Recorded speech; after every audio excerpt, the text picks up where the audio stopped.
Welcome to the Johnny Dell Football Academy podcast on the channel that's trying to answer the whys and hows of the game by talking through and dissecting game film and diving deeper to explain why the X's zig and the O's zag. I am Adam Marino, joined by Mr. Johnny Dell, and we are reminding you, as always, the most fun way to watch is on YouTube, where we go live. There you can comment into the live show. Be sure to hit the notification bell and turn on your notifications so you can be a part of the conversation. We also stream live on Facebook and X. Also, the audio versions are always found on Spotify, Apple, wherever you get your podcasts. Now, if you are live with us in the chat, it's probably because you are subscribed, you've hit the notification bell, and turned those notifications on. So, when sharing with your friends, be sure to let them know. We also love to hear from you outside of our live show. Email us at jonnydelsfootballacademy@gmail.com, and you can always check out the website jfa49.com, as it is the most fun way to support the channel. Also, the way we boost the chat and boost the algorithm is to type out hashtag JD49. Yes, hashtag JD49.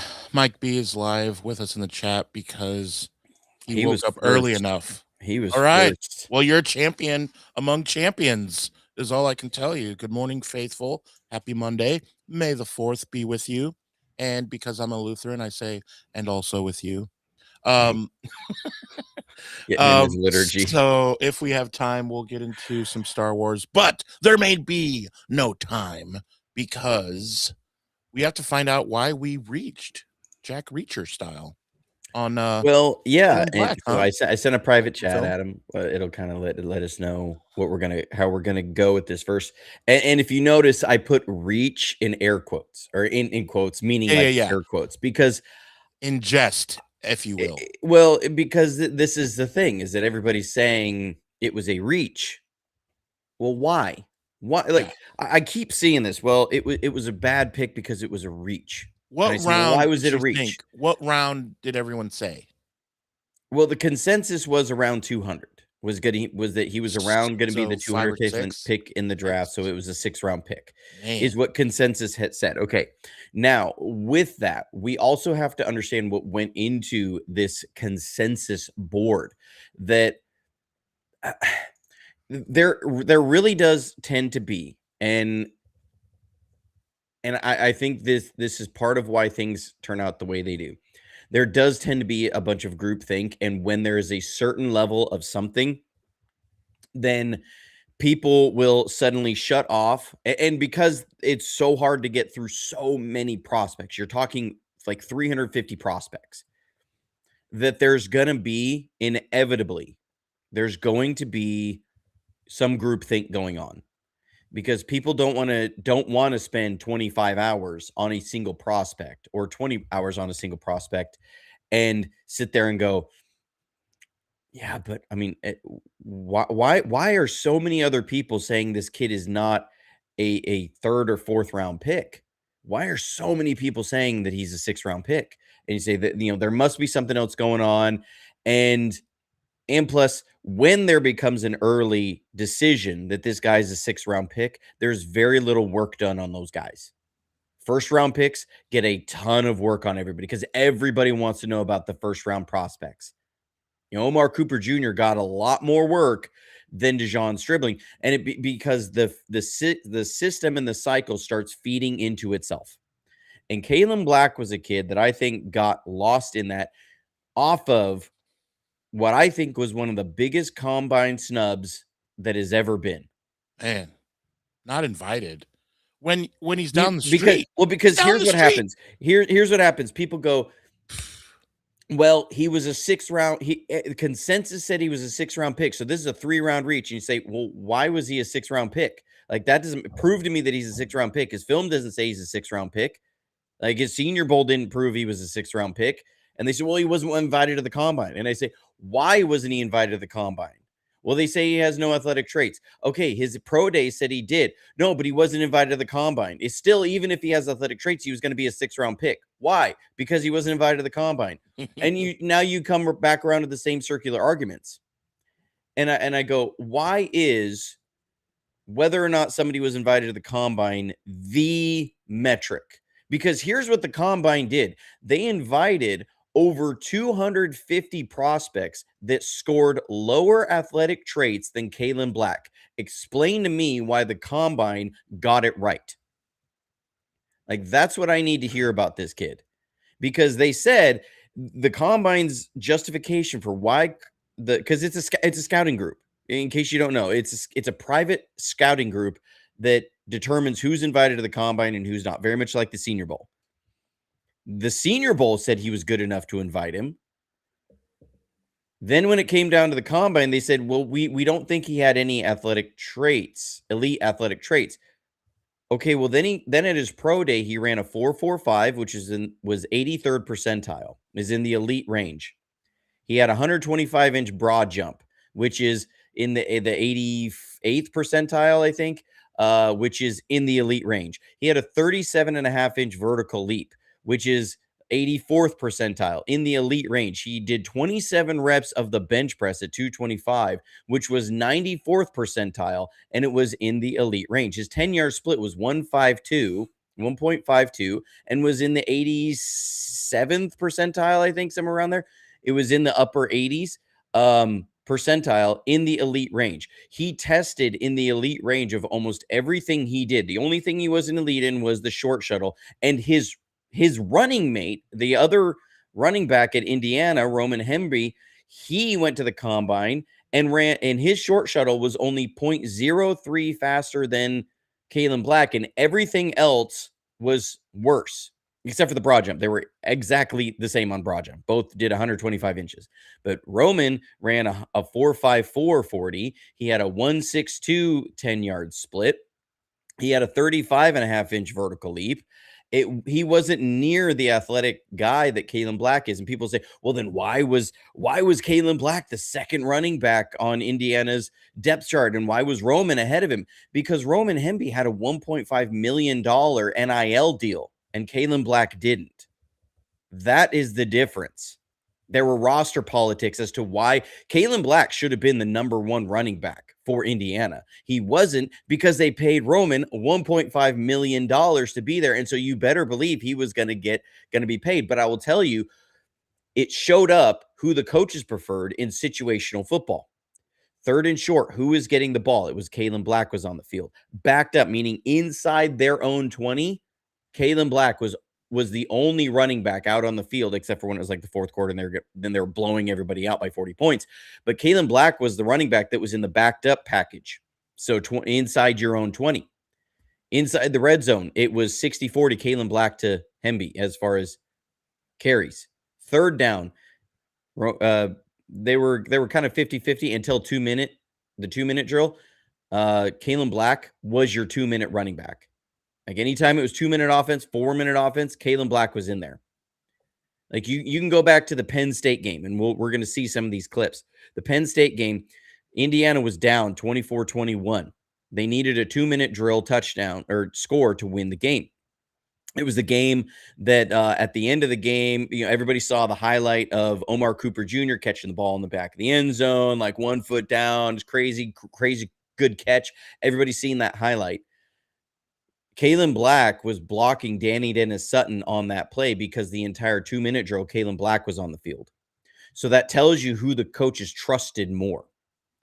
There was roster politics of why he wasn't getting more carries. This kid probably should have gotten about 30 to 35 more carries on last season.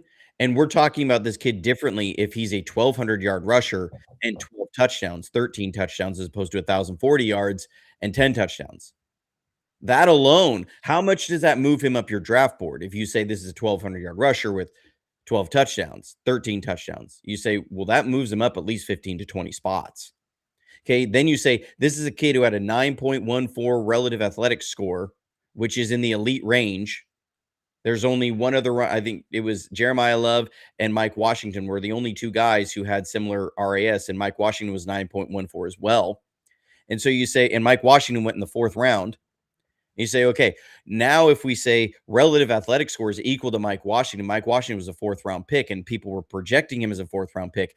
Does that not move Kaelon Black up the board 2 rounds? I think it does. And then you say he should have been the number 1 running back at Indiana. That moves him up another 15 to 20 spots. They say, well, he can't be a pass protector. He only had 4 catches at Indiana his last year. And we'll look at some of these. That was just a function of Indiana's offense. They had a ton of RPOs. They had a ton of play action. They were oftentimes trying to keep pass protection for Mendoza because the dude was firing darts down the field. So he was in a check and release almost every time. And I will tell you, Mendoza hated checking the ball down. They had like 20 catches between all their running backs combined last year. They just did not throw to their running backs. So I look at it and I say, we'll look at this. He went to the Senior Bowl and he was unguardable in the one-on-ones. And you say, okay, this kid's a great pass protector, and the Senior Bowl showed this kid can run routes on linebackers. He's super twitchy.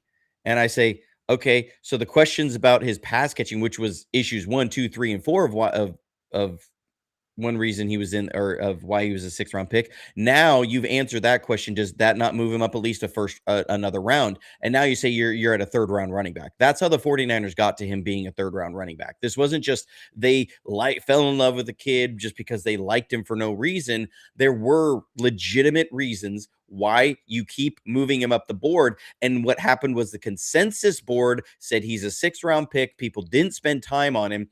They didn't pay attention to the pro day because they said they got hung up. He didn't get invited to the combine. You don't want to sound like the weirdo because there was one guy, DraftNet, I will say, had him ranked as the 86th overall pick in the draft. PFF had him at 187. And I will tell you, and I don't mean to throw shade at different people. I promise you, the PFF did not watch him at the Senior Bowl. Why? Because I checked in behind. Those guys checked in behind me at the Senior Bowl. I saw where they set up. Inside info. They were not watching the practices. I'm telling you. Like, I don't want to throw shade and say that they weren't doing any work. I bet you these guys would. Okay, I don't want to assume too much. What I think may have happened was that the guys got online afterwards, were looking at who was trending by other people who were watching the Senior Bowl, and we're pushing some of those names, because I will tell you, the 4 guys from PFF who were there at the Senior Bowl, they set up in a separate area from all of us, which was behind the bleachers. And they sat up where they had all of their cameras and their computers blocking the field. They weren't watching the field that they were at, but they were broadcasting from the Senior Bowl to make it seem like they were there and watching everything. They were sitting there during the entire practice time of both teams. I will tell you, there was an NFL executive who was sitting 4 feet from me when we were watching Kaelon Black during the individual drills, because we talked to him about Tyron Montgomery, the wide receiver. Like, he was watching this kid, feeling like people saying, well, they were, this was an absolute reach. I say it's getting hung up on overall things, and people are acting like they're taking a deeper dive into this, and it's very surface level. And we're going to look at a lot of this kid's film, and I want people to make the argument, because I've seen nobody make this argument from his own evidence. Make the argument from his pro day that he has no athletic traits. Make the argument from film that he can't hit home runs. Make the argument from film that he can't do jump cuts, that he doesn't have vision, that he doesn't run tough, that he can't pass protect. Make the argument from his film. Let's see it. I've seen is stats and didn't get invited to the combine. That is all I've ever seen of why this was a reach for this kid. And you start saying, okay, if you're the 49ers, the Miami Dolphins need a running back. They were sitting on the clock between the 49ers' pick of where they picked Kaelon Black and they picked Grayson Halton. They needed a running back. Who is in Miami? That's Matt LaFleur, somebody who has worked with Kyle Shanahan for years. You can't tell me that Kyle Shanahan didn't sit there and say, I bet you Matt drafts this kid. Because he's seeing the same things I'm seeing. And I know how he thinks. And I know how he's going to look at these guys. Like when people say, well, they reached on this, nobody else is going to pick him. No, you don't know that. You just simply don't. So we're going to get into the film. Are you ready for this, Adam? Yeah, I'm ready. He is so ready. Okay. Here we are, Senior Bowl. And we covered some of these right after the draft, but just as a refresher for those who weren't here, this kid was unguardable in the Senior Bowl. They said, okay, he only had 4 catches at Indiana. He only had 4 catches at Indiana. And I say, okay, that was a huge question. John Lynch, in his press conference, said when they asked him about Kaelon Black, he said, man, well, we went down to Mobile at the Senior Bowl and we saw this kid running routes, and we were just endlessly impressed by this guy. Kyle was watching the tape on him running routes from his office, and we really love this kid. This is exactly what Kyle Shanahan was watching. Okay, this isn't like they said, well, we think he can run routes. No, they said this is what they watched, and he was unguardable running routes at the Senior Bowl. There was no other running back that, like, this is why I came away from the Senior Bowl. And if you were there watching the live streams when I was at the Senior Bowl, I kept mentioning this kid. Yeah. And why I said, okay, I want, like, when we did the mock draft the Monday before the draft, I picked Kaelon Black. When like the 49ers didn't have a 3rd round pick, I said, there's one running back that 49ers need to add to their room. There's one guy only that I really want, and it's Kaelon Black. I know people are going to flame me for it being a reach, but I think this kid's going to be awesome. And I said it. And you got flamed for being a reach. 2 weeks ago today. And people were in the chat like, bro, Kaelon Black ain't going to go that early. And I was like, I don't know what people are saying and where this is coming from. Like, because I generally, like, I don't follow a bunch of the consensus board during this time. I don't want to be part of the groupthink. I want to make my own decisions. I want to judge it from my own viewing of the tape. And I was seeing this stuff, and people are like, well, he can't catch the ball and he can't run routes. And I'm like, I don't know. Okay, here's bag drills. Okay, when I say this is not him, I wanted to have an example of somebody before him. Watch the feet. Okay, this is me right here. This is an NFL executive who is sitting there. But watch his feet. The kid's got crazy fast feet. High knees, twitchy athlete, the ability to make these jump cuts. Watch his feet. This is him.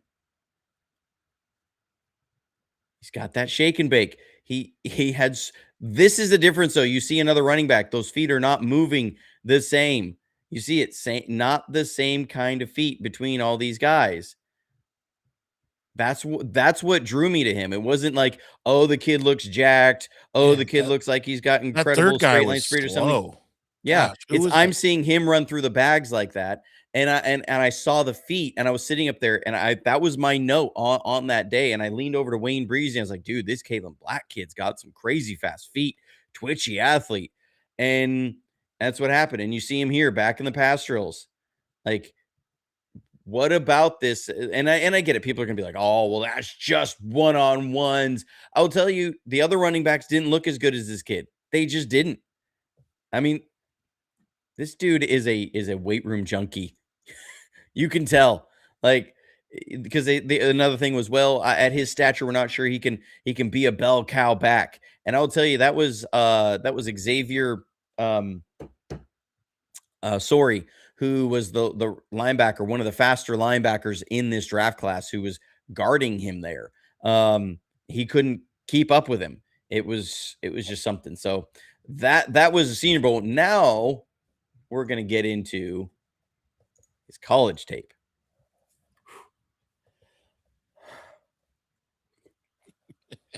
Are you ready for this, Adam?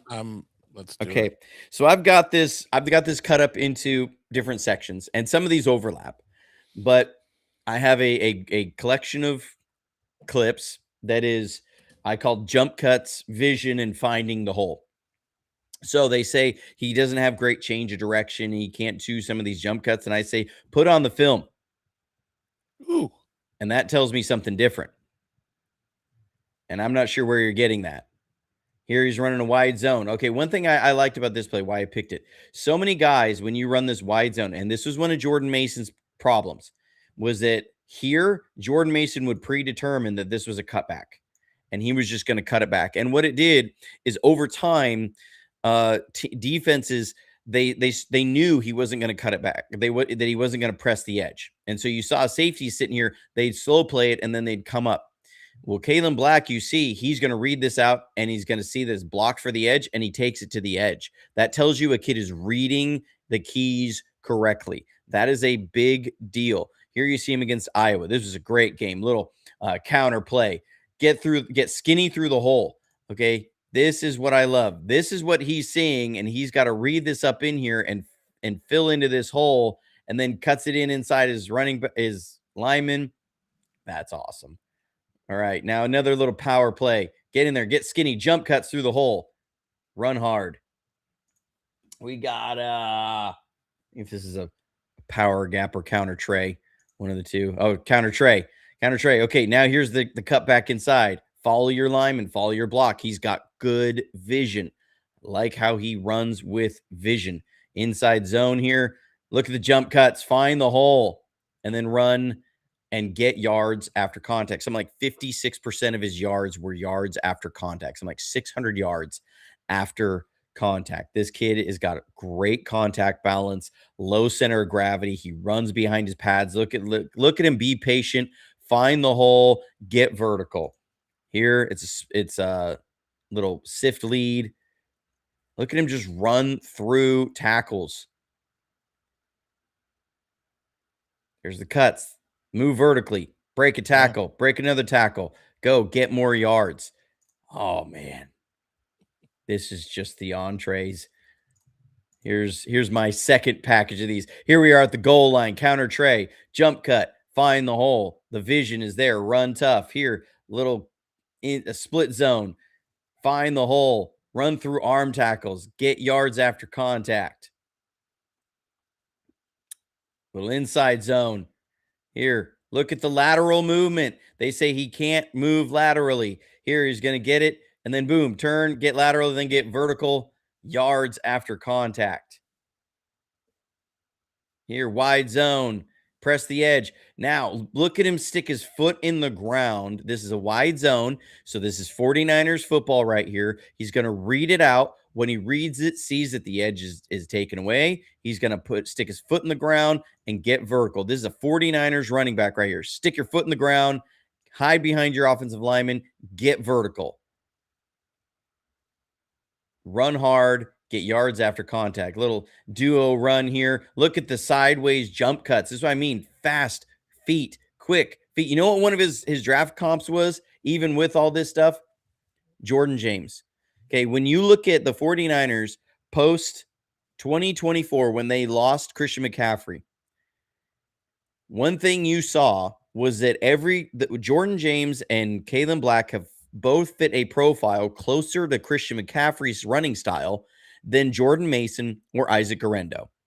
Both of those draft picks, which is you're going to be a tough runner, tough physical runner, downhill guy that you're decisive, quick feet, really fast feet. Both Jordan James, Kaelon Black, and Christian McCaffrey all have really fast feet. You have to be a pass protector. Why? Because there was such a difference in the offense between Jordan Mason and Christian McCaffrey. It was a problem for the offensive line. It was a problem for the offense. They have switched to a running back type that is closer to that. So people saying this is like Ty Davis Price or Trey Sermon, no. This is a different kind of running back, and those kinds of traits is why they were looking at it. That you want a guy who's closer to what you've been. It's like going from a right-handed quarterback to a left-handed quarterback. They're sticking with the righty here, and they're keeping it in here. Look at these jump cuts. He reads it out. Cut, get vertical, finish. That's against Oregon in the playoffs. Here, a little split zone. Get skinny through the hole. Run through arm tackles. Man, this kid's exciting to watch. You see him getting here. Get skinny through the hole. Oh, love it. We're still going here, folks. I've got one. Did I have one more? No. Okay. Now we're on to one of my favorite package of plays. This is what I called tough runs and finishes. So when you say this kid runs behind his pads, so we're gonna have a little sift run in here. They're bringing the sift in. Look at him get in here, leg drive, and just pull through the hole. This is going to be tough runs through arm tackles, can make guys miss in the hole. So this kid forced 30 broken tackles in college. So you guys coming up, can you make this guy miss in the hole? Yep. He's got the little shake and bake. Here he Where's is the backed Chris up. Berman? Whop! Whoop! Whoop! Here you have him. Again, notice this is what I was saying. Backed up. When they were inside their own 20, Kaelon Black was on the field, and they'd hand the ball to him. Look at a little shake and bake. Look at him finish. Get yards after contact. This kind of reminds you of Elijah Mitchell, right? Like that dude would just get yards after contact, yards after contact. That's what this kid does. He is a down. This kid, when he chooses to get vertical, he is like a bowling ball coming into it. I will say this: if you want to see, just go watch their game against Maryland. This kid against Maryland was crazy fun to watch. Maryland had to be absolutely wore out trying to tackle this kid. This is a little sift run. So look him get vertical and punish tacklers. Falling forward. Okay, here's a wide zone. He's going to get it. Hit the edge. Bang. Ooh, he got clobbered, but that was a great run. Well, he clobbers 7. Look, 7 comes down here to try and make this tackle. Let's see. Here he comes.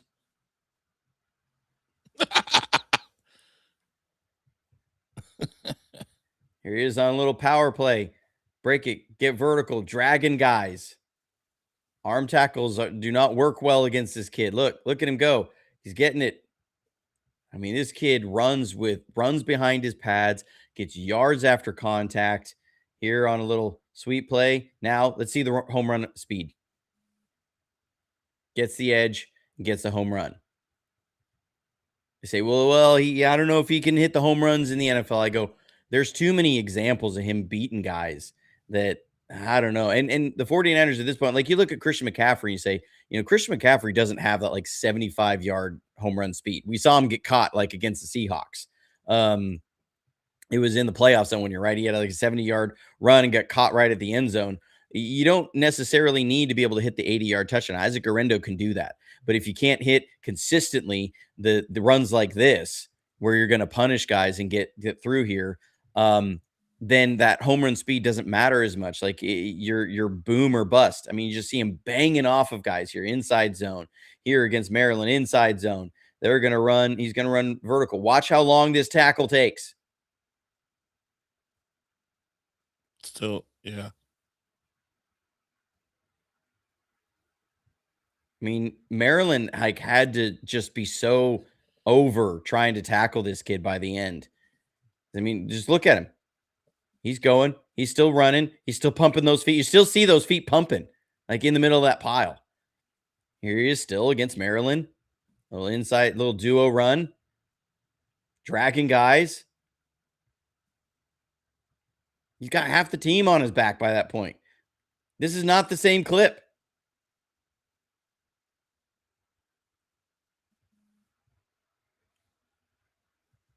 I mean, this is awesome.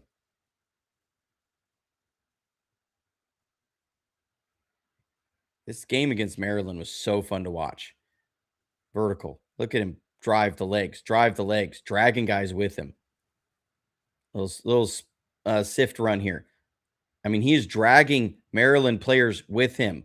That is 3 guys on his back. And so when they say, well, can you do this against an NFL linebacker? I say, well, if an NFL linebacker is equal to 3 of Maryland's guys, he can do it. I mean, this kid apparently squats almost 600 pounds, over 600 pounds. Here he is breaking arm tackles. This is Bryce Betcher, the kid that we looked at, went in the 4th round, number 28. Yeah. Liked him at the Senior Bowl. He was able to cover most of the running backs at the Senior Bowl. He couldn't cover Kaelon Black. Gets right through his arm tackle.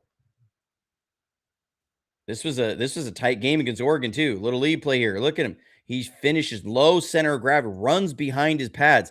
I mean, this is a kid that doesn't run high. So, like when you say he's 5'9", that helps. But he's leaning forward. He's got this low pad level. When he gets in here, he tucks in and he just drives through. I mean, this is fun stuff to watch. This is a kid that doesn't shy away. Look at him here against Penn State. He hits the edge, breaking tackles. They don't get him on the ground. He's just a tough runner.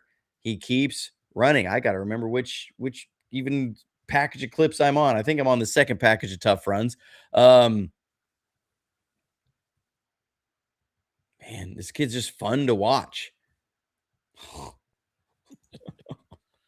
Oh, I love it. So Johnny, as you're going through these, I have a Did question. you see these? Because I want to find out from you your thoughts on the No, chat. this is just the second. That was just the first package of tough runs. We're now moving on to the second package of tough runs. Keep them He's coming. bowling guys over. So, what do you think the difference is between last year I know, we looked at these. with Robinson not being able to see the field that much, and this year with the people saying, "Yeah, Johnny, okay, you have made me fall in love with this kid, but he's not gonna see the field." Do you have an argument that says, well, this is different than last year because of XYZ, or because this kid is different than Robinson, or what is your take on that? I'm curious. He's actually going to be in training camp. That's a big deal. Remember, why did they trade for Brian Robinson? Jordan James broke his finger in training camp, and he missed out on a lot of the offensive install. Dude, Isaac Garendo had completely fallen out of favor with the 49ers, and a lot of it had to do with his rookie season. And then I think they wanted him to put in a lot of work in the offseason, and he didn't. He clearly fell out of favor with them. And they went and signed a veteran because they wanted a vet to back up Christian McCaffrey.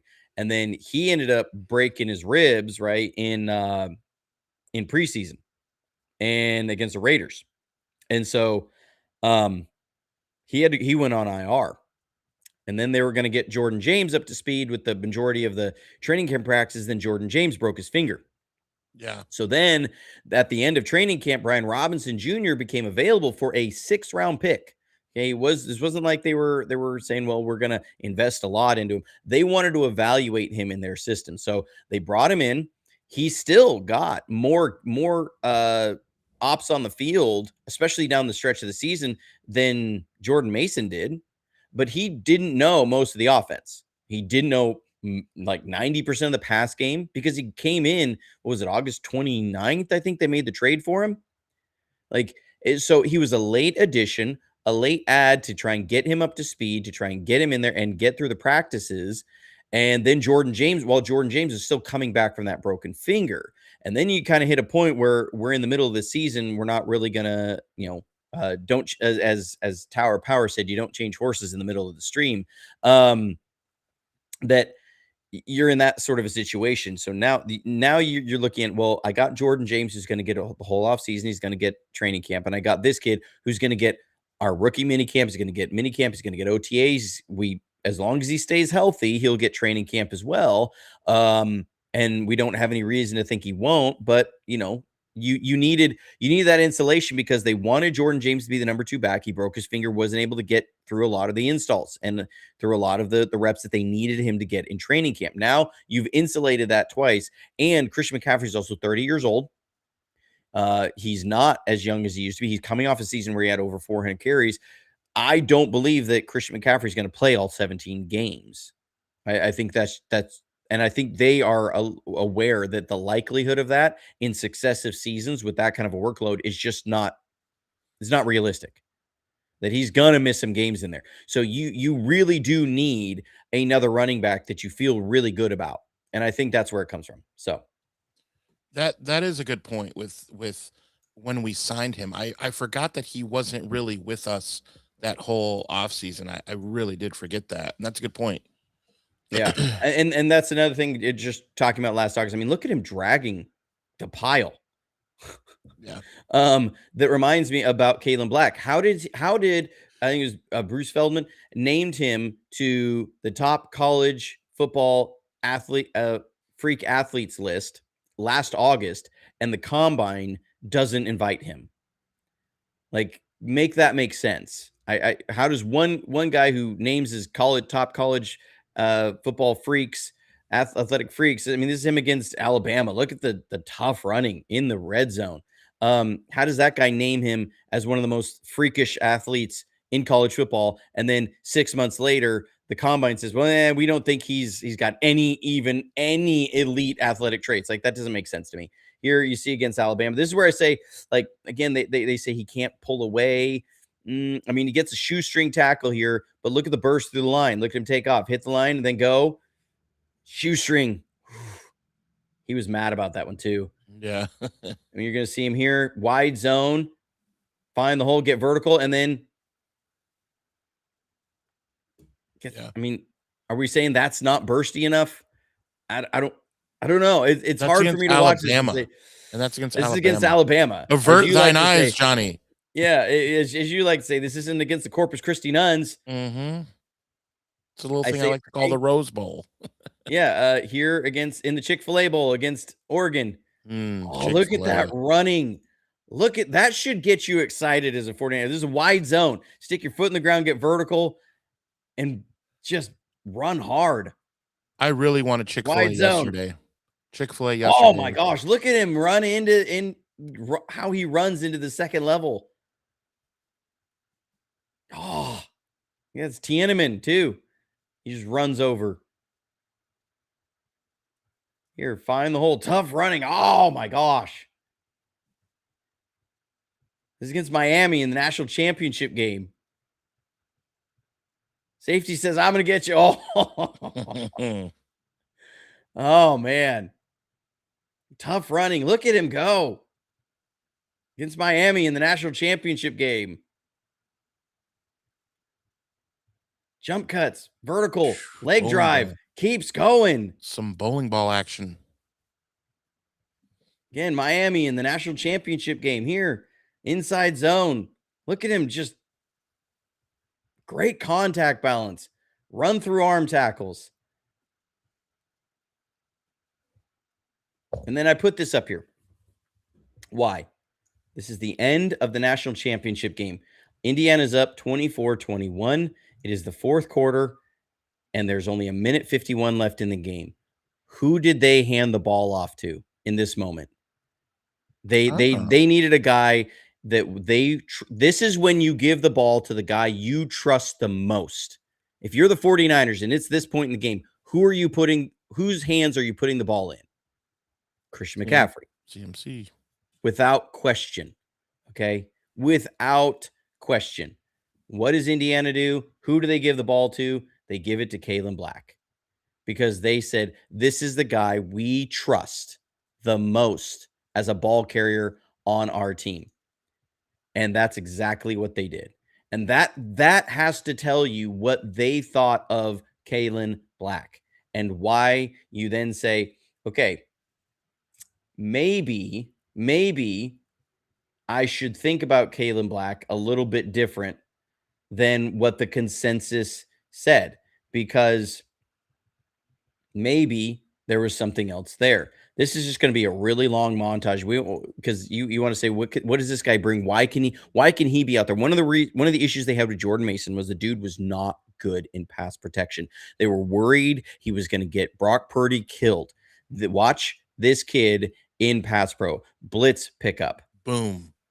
Why was Mendoza able to stand in the pocket and deliver so many of these touchdown throws? Because Kaelon Black was there, and every time a team tried to blitz, he could step up in there, take on these blitzers, and give him a great pocket. He's a phenomenal pass protector.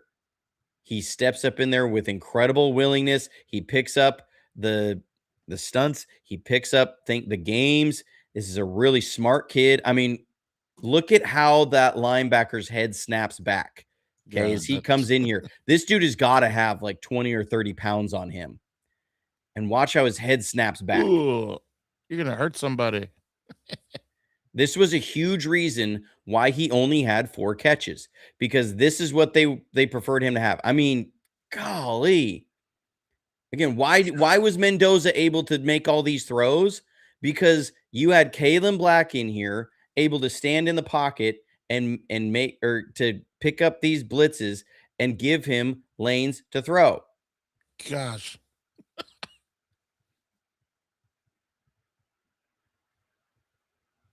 I mean, this is going to be a long montage of pass pro. Here he is. Pick up the pass pro. Like, this was 2-minute drill against Penn State. This is exactly what I'm talking about. Who's in here? Kaelon Black.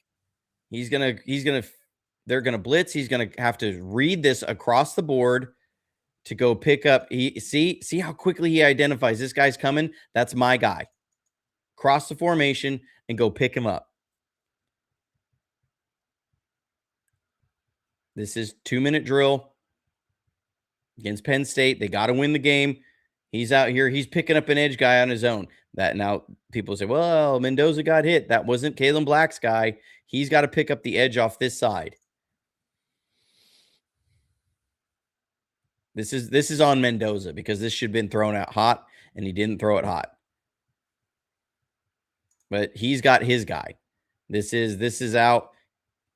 This is where Mendoza, you had to get this ball out faster. But I think this is the play that is the catch to Omar Cooper in the back of the end zone. Here's Kaelon Black. He's going to end up having to step up in here and take on Danny Dennis Sutton. Yeah, that's the play. And here's Danny Dennis Sutton, somebody we looked at as one of the better edge guys. He went in the 4th round. He went later than I think a lot of people thought. But he's got to choose, and he has to take on Danny Dennis Sutton. Mendoza, I mean, great throw, great catch, but he has to stand in there and take on Danny Dennis Sutton, which is a guy who's got like 40 pounds on him. Here he is picking up the middle in against UCLA. I don't know how a run got in here, but it's a good run. Yeah, it's a good run. There against UCLA, you see the tough running, the tough finish. This is what happens when you're trying to organize 800 clips.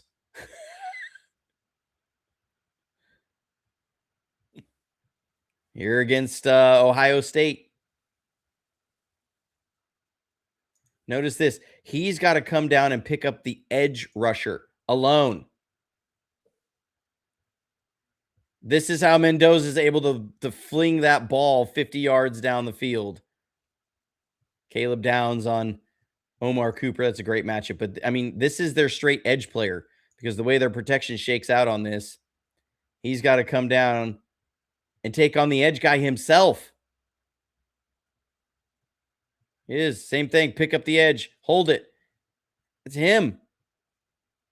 This guy is a phenomenal pass protector. Pick up the blitz. Man.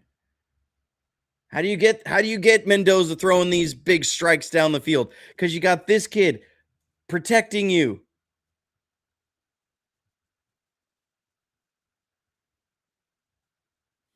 Against Oregon.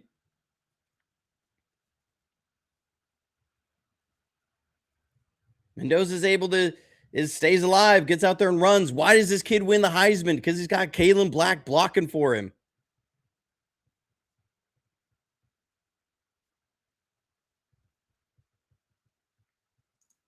Yeah, I mean, like, again, people prove to me from the film that Kaelon Black is not going to be a high quality NFL running back. Okay, now we get to the even funner part, the splash reel. I named these two sections splash reel 1 and 2. Again, they say he doesn't have the burst to take off and hit the home runs.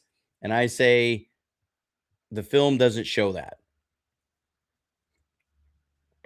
This kid got chunk plays to be able to. This is where you mix the jump cuts, the vision, the vertical running, the run through arm tackles, physical running style, no fear to stick your head in there, get vertical, go, and then boom, off to the races.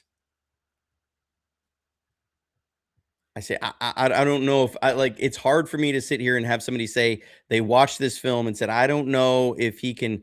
I so much so that they don't even invite him to the combine, but then he goes to his pro day and runs a 4.45 because the 4.45 says this is what 4.45 looks like. Like this looks like a 4.45 kid. You see him get vertical, go running, run through arm tackles, bouncing off guys.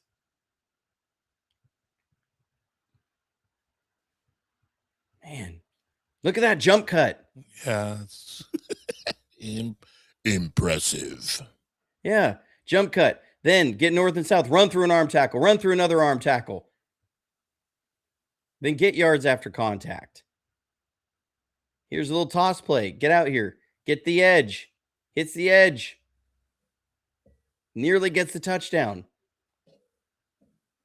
Run it right up the gut. Find the hole. Boom. Hit there. Accelerate. Run away. Doesn't that remind you of like Raheem Mostert? Now, you're not saying he's got Raheem Mostert speed, Right. but doesn't this kind of remind you of Raheem Mostert against the Packers? Yeah. Like where they think they Running have wild. the angle on him and he doesn't. Yeah. And he just runs right through that angle. Like I think he, like, again, people are saying we don't think he can pull away. How? I don't see it. Like the metrics don't show that out. This is a kid that you look at and you go, gosh, this is trusting. So Dr. Rick James Franco says here's the jump cut, hit the edge, then burst and accelerate and run away. Just barely, I mean, by a shoestring. He really seems to be a guy that can be trusted, and that is worth more than some people realize. I mean, he had, I think, 5 fumbles over 4 years in college. Oh, he knew he nearly got a home run there. Look, I mean, the patience to wait for the hole to open up. And he knew if he's like, if I didn't have to wait that split second, I'm gone. Here he is against Ohio State. Okay, here's what's really important about this clip. The guy who runs him down, okay, this is not like he's got the angle on the guy. That's Caleb Downs. So this is a good comp for speed. Number 11 overall pick, safety, Caleb Downs. That's your NFL comp on speed. So are again, justify to me why that kid was not invited to the combine. Yeah.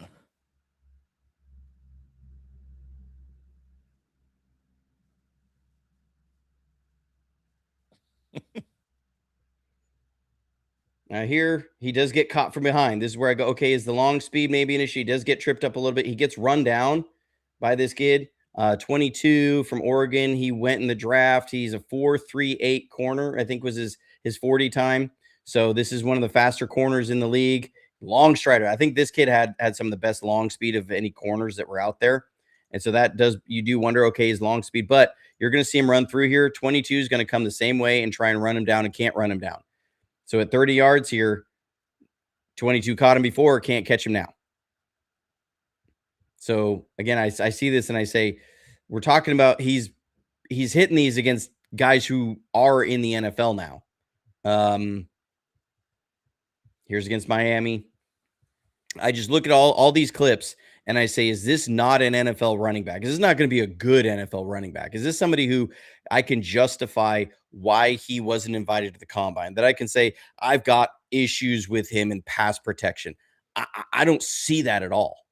Like I look at that tape and have an open mind, because people have assumed, and I got this after I did a Stribling show with Rob last week, and we did it on our show Friday, and I know this is going to happen on Thursday because we're going over the same Kaelon Black film with Rob on Thursday. Is people say, well, you're carrying water for the team, you're just a fan. Somebody made a comment about my hat. How can you be an objective person wearing a 49ers hat?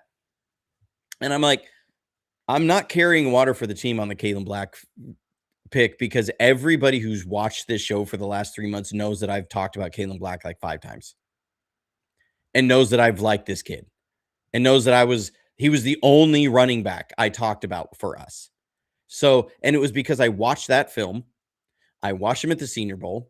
I paid attention to what was happening at his Indiana Pro Day, and I didn't pay attention to what the consensus was, because I really didn't care, and not in a negative way, but like I'm busy doing all the other homework on the prospects and stuff. And So like I don't want to just have a group think thing happening here. I feel like, okay, I need to work for my own opinion. I don't need to steal somebody else's opinion. And I truly think what happened here was there was a weird groupthink thing that happened after he wasn't invited to the combine, that everybody started parroting and regurgitating the same things, and they all put him around the same area because nobody wanted to sound like the crazy stupid guy who's so far off from everybody else there is an issue where people start worrying about their own credibility. They're like, if I say this is a third round running back and everybody else is saying sixth round, then I'm sounding uncredible. And especially when they're not putting in a lot of work on these guys. So I think this is a kid that, unfortunately, because of some things that happened there with him, a reputation was built that was not based in reality. It was based on perception. And unfortunately for him, perception for 49ers fans is turning into reality. But when we look at his tape, nobody can make an argument from his tape or his Senior Bowl or his Indiana Pro Day that this kid was not a third round running back, other than he only had 4 catches. And I say again that a lot of that was the result of Indiana's offense. I mean, there was a play against Penn State. Mendoza threw an interception. It was a play that we run. It was a 4 strong, right? Where we run a snag concept to the 4 strong side and have a single receiver backside. Kaelon Black's wide open in the flat. Mendoza looks at him and then decides to try and throw it into a 25-yard corner route and throws a pick. And I go, if you look at Mendoza, one of his weaknesses that he's going to really have to change when he gets to the NFL is he doesn't throw checkdowns. Like, he does not. Dude was very aggressive with the ball. Very, very aggressive. I watched every single one of these snaps from Indiana. Mendoza's, I liked him as a quarterback. He is very aggressive, does not just take what the defense gives you hardly ever. And now, granted, he had some dynamic receivers, and he was really willing to trust these guys, and he would put the ball out there. But like, this is a situation where those things are counting, that had nothing to do with his ability or inability. It had everything to do with perception. You know, his last year at James Madison, Kaelon Black had 27 catches for 230 something yards. I wrote it down up here. Somewhere 27 catches for 254 yards at 9.4 yards per catch at James Madison. He can catch the ball. He has the ability to do it. It's just was a function of Indiana's offense that they did not get the ball to their running backs in the passing game. And you see some of it was the pass protection. They wanted him in pass protection all the time. Some of it was all the RPOs. Some of it was all the play action. And then some of it was Mendoza did not like checking the ball down. So like all of those things added up to only 4 catches. And one of those was a screen pass. But that's the tale of the tape. And I'm going to have to try and catch up with the chat, because I have not even looked at the chat once during this whole time. Basically, drink coffee. The census is in the chat that what I was asking about, the Scattaboo comp that somebody put in here is actually pretty good. I think that's a real I think that is a really good short comp. Yeah, he's under 6 foot and just kind of a tank. Now, the knock kind of so far on Scattaboo too is he's going to have to play maybe a little bit different, or he's not going to get another paycheck like the second go round. Like, he'll just be out of the league. His style. Yeah. But I mean, that's, Bob Sanders, a safety. Maybe. I mean, like, some guys don't have a long career. I guess I say, like, that was why they went. John Lynch said that's why they went and talked to his strength and conditioning coach. So it was Mikhail. I'm blanking on his last name. The undrafted free agent edge from Indiana that we picked up last August. He was asked about Kaelon Black, and he said the guy is an unreal freak. He said in the weight room, kid just makes everything look easy. He goes, he was sitting there at the bench press, did a rep of 415 pounds on the bench press. Looked like he was doing a warm up. He was squatting 500 pounds, repping it out like it was nothing.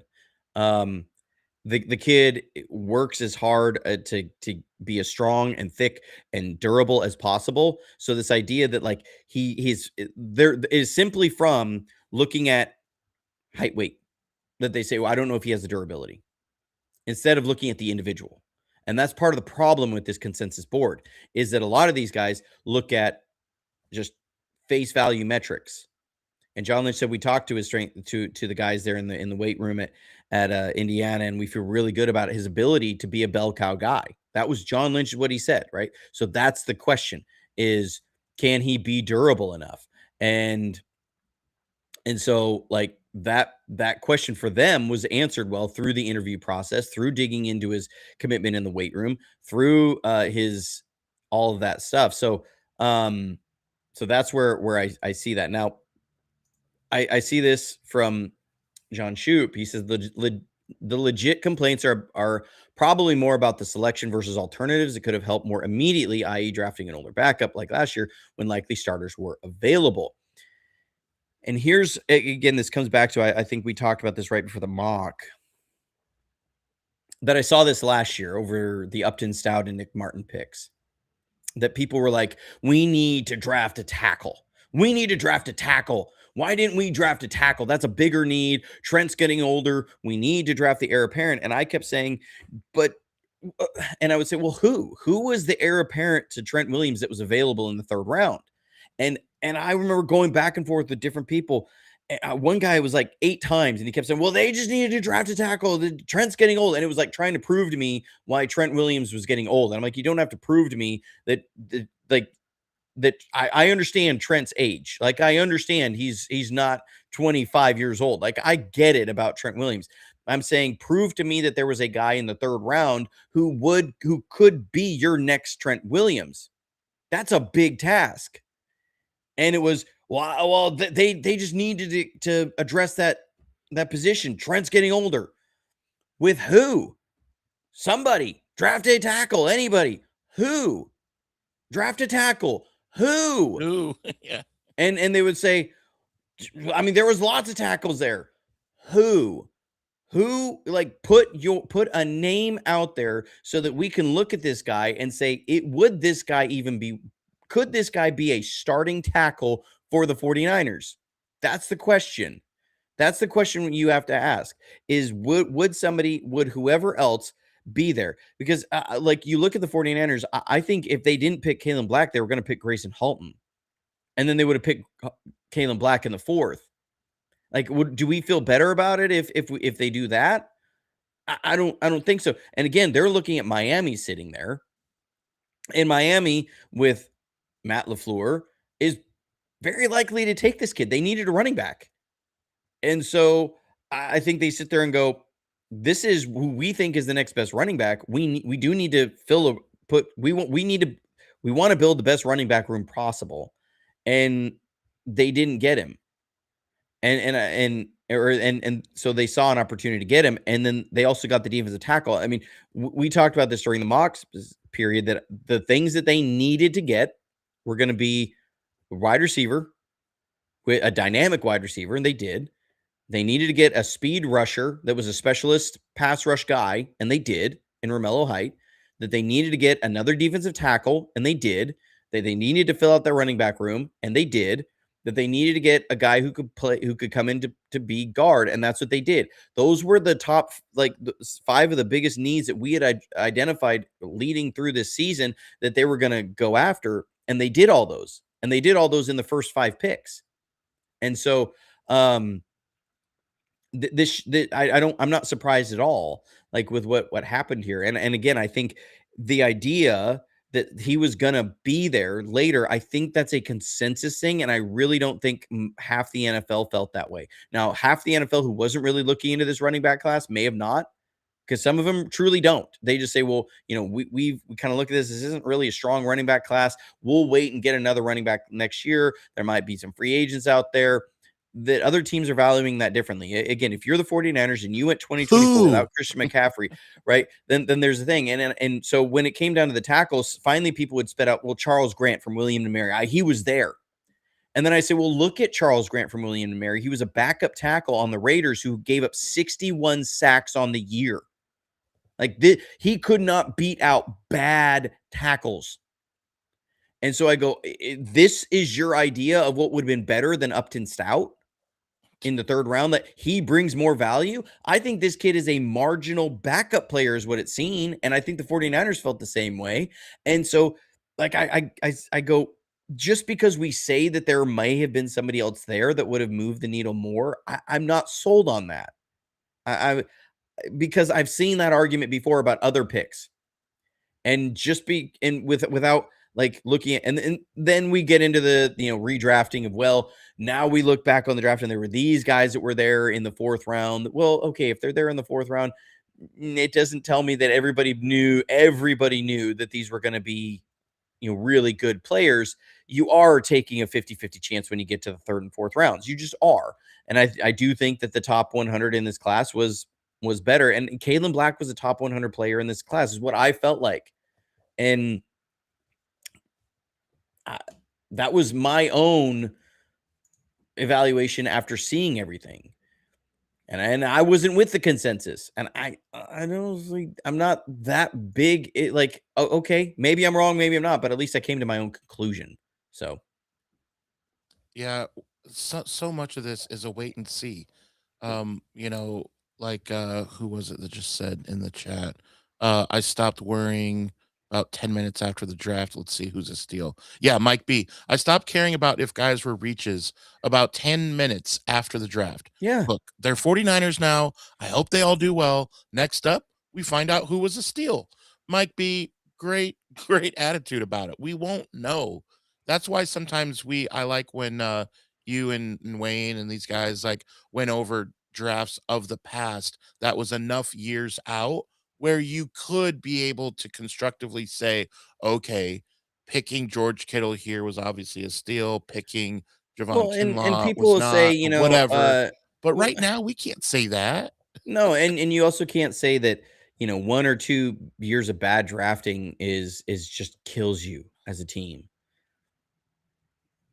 2017 and 2018 drafts were not good. Yeah. We went over them.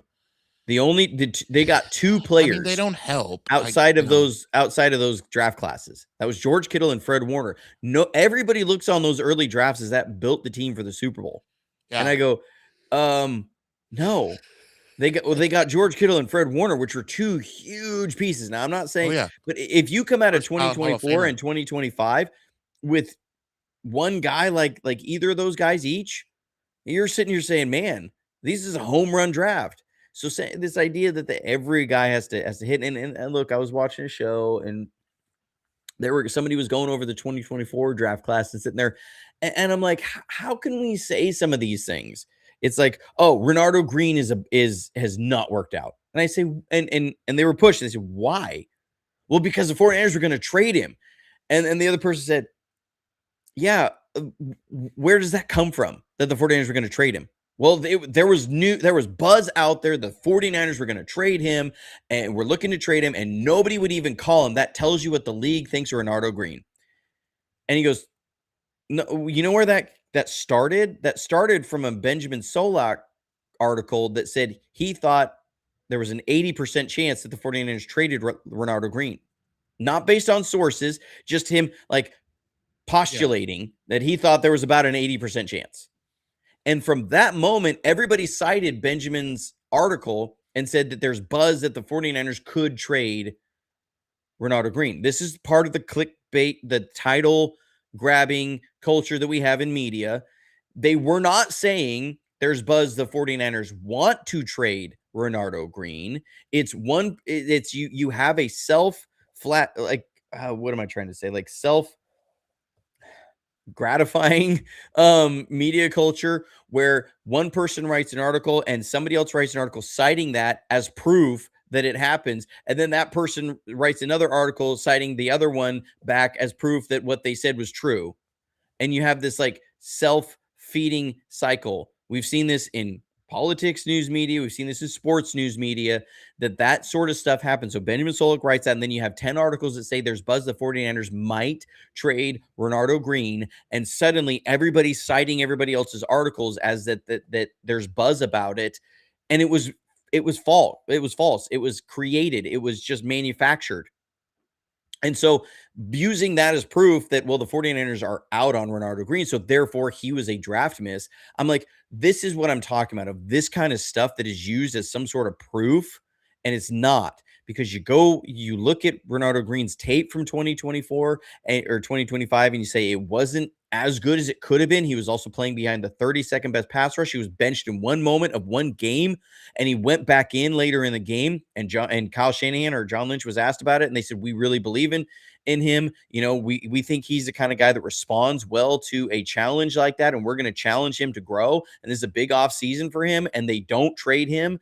That tells you they still believe in him. Renardo Green's not a lost pick. He like, it wasn't like every team was just throwing fade routes on him like he was Dante Johnson, who everybody did, and he was still in the league for like 9 years. Like, it's not writing the book on Renardo Green is weird right now. Writing the book on Malik Mustafa is weird to me right now, because I'm like, the kid was rehabbing an ACL almost the entire year last year, didn't get training camp reps with a new defensive coordinator, and then was worked in. And people are saying that's who Malik Mustafa is, not who we saw flashes of in 2024. And I'm like, why are we writing the book on the 2024 class yet? There's been so much change and there's been so many injuries. You can't really say, right or wrong, that class has worked out, or especially that it hasn't worked out. Is Ricky Pearsall a wasted pick? The talent on the field and his production on the field says that it wasn't. He's got some of the highest separation rates in the league as a wide receiver. Problem is, he's been hurt and he hasn't been on the field and he's been shot. Like, I just have a hard time with all that. Here's another angle. Let's say he did get traded, and it allowed us to get a player, a right guard that really helped us win 8 games, and he was phenomenal. Then that pick still worked, because Renardo Green still made at least one good defensive play in his entire career with us. Well, If he gets traded, it doesn't mean he was a bad pick if he gets traded, because what do you get for him? So, like, I still don't even agree with that, even if he did get traded.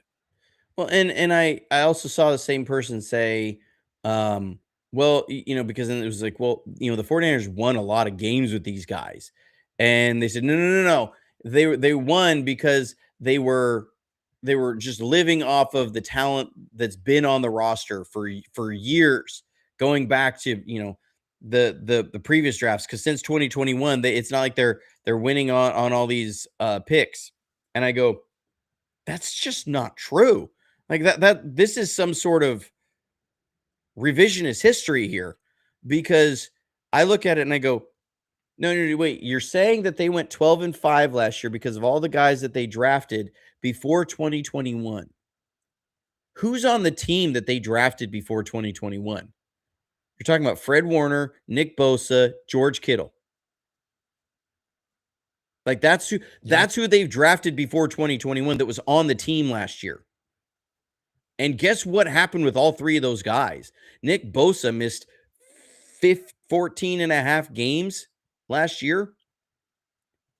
Fred Warner missed 12 games last year. George Kittle missed 7.5 games last year. You didn't win because of the guys, the really good players you drafted before 2021. Like, this is just not true. Like, Juwan Jennings was, I think, 2020? I think was Juwan Jennings was drafted. 7th round pick. I think it was 2020. Juwan Jennings. So, let's throw Juwan Jennings in there. But they're really talking about Fred Warner, George Kittle, Nick Bosa. And I'm like, no, those specifically, those guys were hurt all last year. And so it was not, but it's this impression because Christian McCaffrey's older, Trent Williams is older, that it's the older guys on the roster, all the guys you got before that. They got Christian McCaffrey in 2022. They traded, like, there's nothing stopping them from trading for another guy this year with like a second round pick next year. They've shown the willingness to do that. Like, it's all part of roster construction. I don't know why people are getting so hung up on this. I just don't like that. You can't use their record as some sort of saying, like, you may not think that these are all blue chip players, but they've been good enough role players to win. And well, they do need. I'm not saying that they've drafted perfectly. Clearly not. I'm not saying that. Right. But I'm also saying that some of these guys do have the potential to turn into who you think, who you want them to be. Ricky Pearsall could become a 1,300 yard receiver. He's got the skills to do it. He needs to stay on the field. He needs to stay healthy. Yeah. Kaelon Black could be a very productive running back. He's going to have to get in there, learn the offense. Like, Isaac Guerrero not working out doesn't have anything to do with his athletic ability. There's other issues going on, clearly. Like, so yeah. I mean, and they also say, Ayuk too. Yeah, we could throw Ayuk in there. Like, Ayuk did not play a snap last year, so people like acting like they had all this talent. It was all on the sideline. Like, they won without that talent. And so that should tell you, like, they've been drafting okay, but they haven't been drafted. Like, they haven't nabbed like a serious all-pro dude since Talanoa Hufanga. Like, that was their last real major dude. And he was in the same draft as Diamador Lenore. Lenore's been close a couple times. I think he's been like a Pro Bowl caliber player in a couple seasons. But they haven't had that like all-pro guy in the last few years. And that is an issue. And that is why you get some angst. But when it comes down like Kaelon Black, you can't hold that against Kaelon Black. His tape is phenomenal, as we've seen. Like, people will sit there and go, well, you're only pulling highlights. No, I'm not. Like, I'm just not including all the other 104 and 5 yard runs. Like, or the times where there was 3 guys who blew blocks and he was getting hit by 2 guys in the backfield. Like, okay, what does that tell you about Kaelon Black? It doesn't tell you anything about him. Do you really want to see that? DM me. I will send you the drive link of all 15 games. Like, you can watch all 15 games. Or what you can do is be sure to check out the website and think about becoming a member if you haven't already, because that really helps the channel, helps Johnny do all of this film breakdown. So how'd you like that angle, Johnny? I liked it. And I do appreciate, super chats and the members of JFA49.com, because all that film, all that work that went into that. Literally, I thought I was going to be super late for the show today because I was trying to get the last minute notes put up and everything. And I did miss, like, I had some, like, here are some negative clips. I had like 6 of them, but they were the last section in my Adobe Premiere, and it was literally like 9:22, and I didn't get a chance to export them and then move them over to this computer that I'm on. So, like, okay, sue me. It was like 6 clips. We will forgive and you. Actually, it was 4 clips, and 2 of them were some of the catches that he made last year, showing that he can catch against teams. Like, so, like, there's not bad. There's a reason you're not seeing clips and people being like, here's why Kaelon Black is a bad pick. The tape is not there. Yeah. So, no, we love it, and we'll have to see. All right, so if all things go well this week and we are able to go Friday, is there more Romello Height?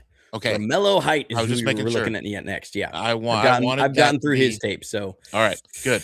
We'll take a look at it. I just wanted to address Kaelon Black because this has been like the most divisive 49ers pick, I think, since Trey Lance. Like you would think that the 49ers sent five draft picks over to go get Kaelon Black from the reactions. And I'm like, look, whether at this point, and here's what's weird. People are planting a flag on this. Like, even if he turns out to be a good pick and a good player, it was still a bad pick.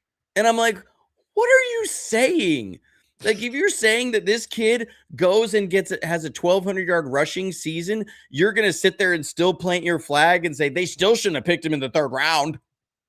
Yeah, they should have picked him in the 2nd. What in the world? They should have traded up. They should have traded up and got him in the 2nd. What is happening in a world where we're rooting technically more? Right. They're technically we're rooting more that our statement 10 minutes after the draft holds up over time than a running back being great for us. Like, this is weird. This is a weird time we're in, but I guess that's the times we're in.